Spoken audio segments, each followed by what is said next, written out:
Next, sa part 22 naman tayo.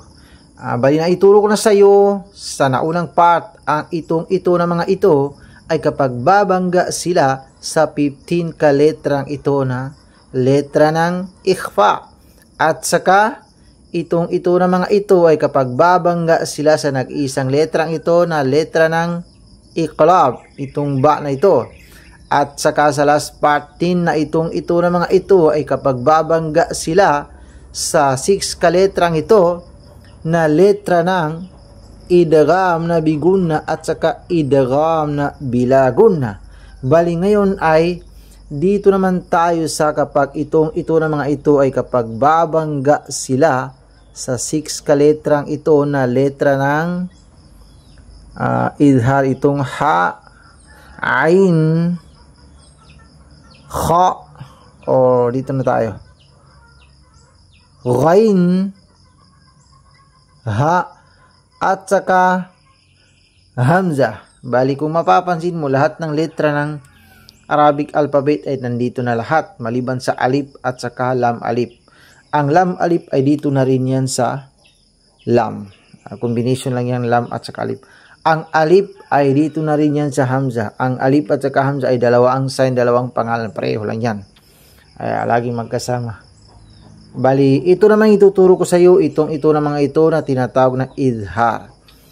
Ang idhar na yan ay kabaliktaran ng ikhfa.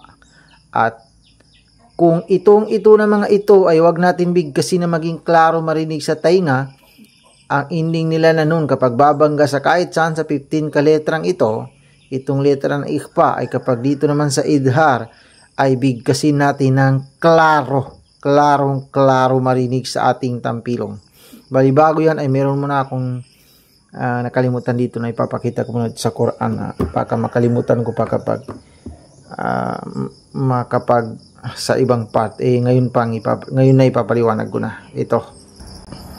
Itong meron tayong makikitang sin na maliit sa taas ng ating babasahin.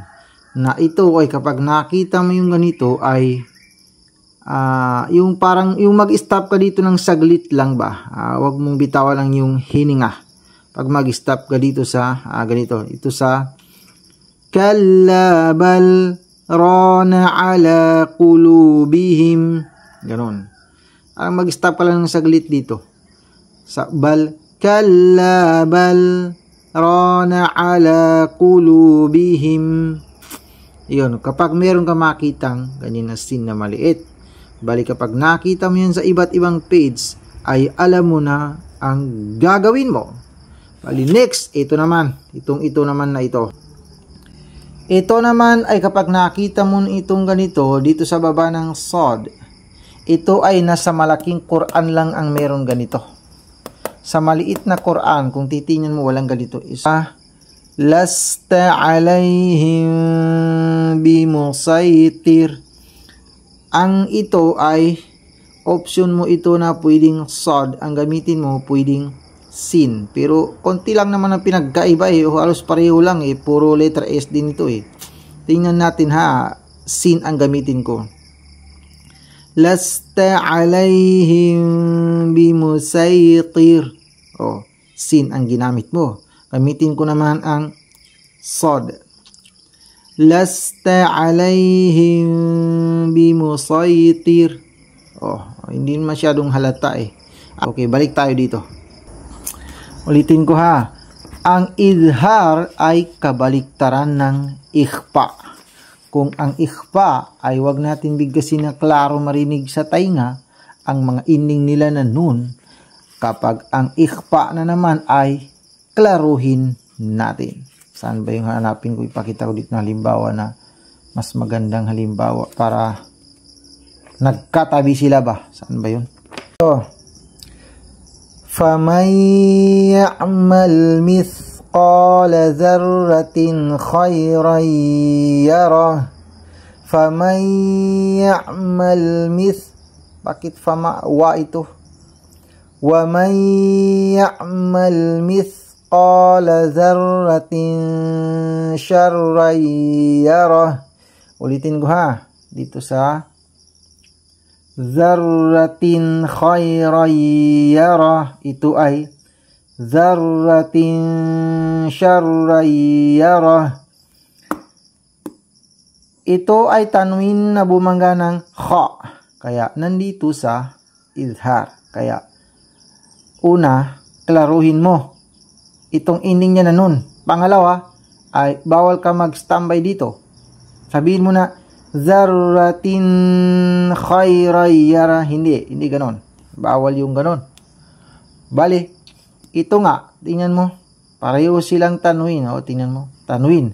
Pero sa binangga nilang letra ay magkaiba. Ito ay letra ng izhar.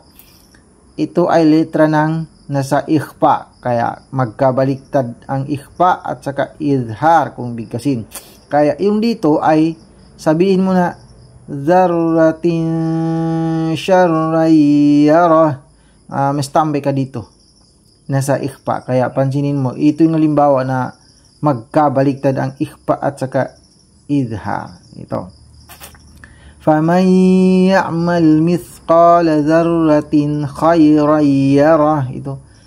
ذَرَّةٍ خَيْرًا يَرَهُ. وَمَنْ يَعْمَلْ مِثْقَالَ ذَرَّةٍ شَرًّا يَرَهُ. Bali, ang gagawin mo dito ay ito, ulitin ko ha, balik tayo dito. Ang gagawin mo dito ay natapos ko nang ituro sa iyo ang ito, balik tayo dito. Ang tinatawag na nunusaki na watanwin. Ito yung tinatawag na nunusaki na watanwin ay ito na mga ito. Ito yung nunusaki na, yung nung makita mo na ganyan, walang sukun. Kasi kapag may sukun, kahit babangga pa dito sa ya, kapag may sukun ay ibang usapan yun. Hindi yun kasali sa idgham. Ito yung tinatawag na tanwin, yung mga double. Bali, ito yung tinatawag na ikhfa, huruful ikhfa. Ito naman ang tinatawag na idgham, huruful idgham. Kaya lang nahati sa dalawa. Bilagun na, idgham na idgham na bigun na at saka bilagun na, itong lam at saka ra. Ito naman ang iklab, itong isang letra lang. Kahit anong letra, basta may mim na maliit sa taas o sa baba, babangga siya ng ba. Yun ang iklab.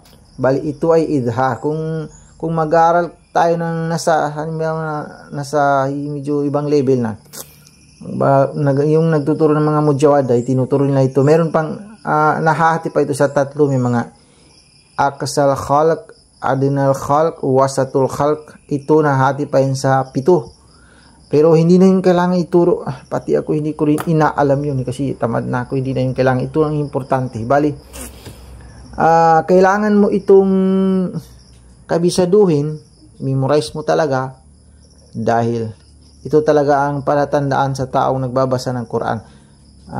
Alam niya yung ganito. Subukan mong, kung nakikinig ka ng maraming nagbabasa dito sa timeline, pansinin mo yung tuwing makakita ka ng may mga min qabalik, antum, mga kuntum, mga yanzurun, mga warizkun karim, yun ay nasa letra ng ikhfa. Kung mapapansin mo, may standby ka ba? Naintindihan mo? Oo! Naintindihan mo? Oo!